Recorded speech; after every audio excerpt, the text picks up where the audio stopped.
ये कहानी वैभव नगर की है। यहाँ के लोग बहुत मेहनती और ईमानदार थे। वे सभी इस छोटे से गांव में बहुत खुश थे और वे अपनी काम करके अपने और अपने परिवार की खुशी के लिए मेहनत करते थे। गांव के पूर्वी हिस्से में एक पुराना मंदिर था।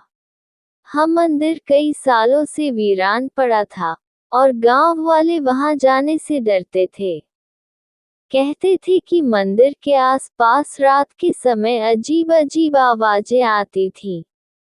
लेकिन उसी गांव में अर्जुन नाम का एक युवक था। वह बहुत ही साहसी और जिज्ञासु किस्म था। एक रात उसने तय किया कि वह उस मंदिर की सच्चाई सबके जानने लाकर ही रहेगा। गांव के कुछ बड़े बूढ़े ने उसे बहुत समझने की कोशिश की, लेकिन सब बेकार। जैसे ही रात का अंधेरा छाने लगा, अर्जुन ने अपने साथ एक टॉर्च और हाथ में एक लाठी ली और मंदिर की ओर चल पड़ा। वह जो ही मंदिर के पास पहुंचा उसे एक अजीब सी सिहरन और खामोशी महसूस हुई। उसने अपनी टॉर्च जलाए और मंदिर के अंदर घुस गया। मंदिर का अंदर का नजारा बेहद डरावना था।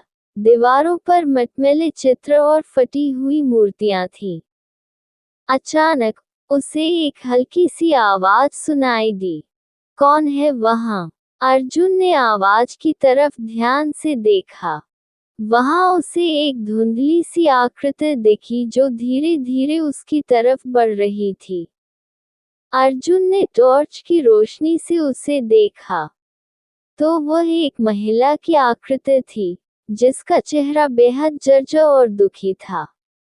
उस महिला ने कहा, मैं इसी गांव की हूं और मेरी आत्मा यहाँ बंधी हुई है।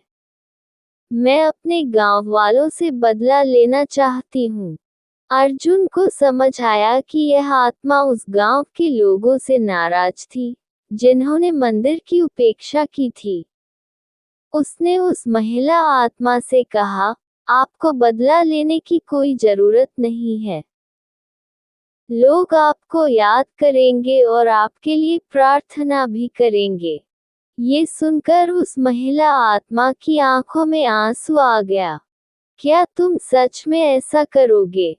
अर्जुन ने उस आत्मा से वादा किया कि वह गांव वालों को इस बारे में बताएगा।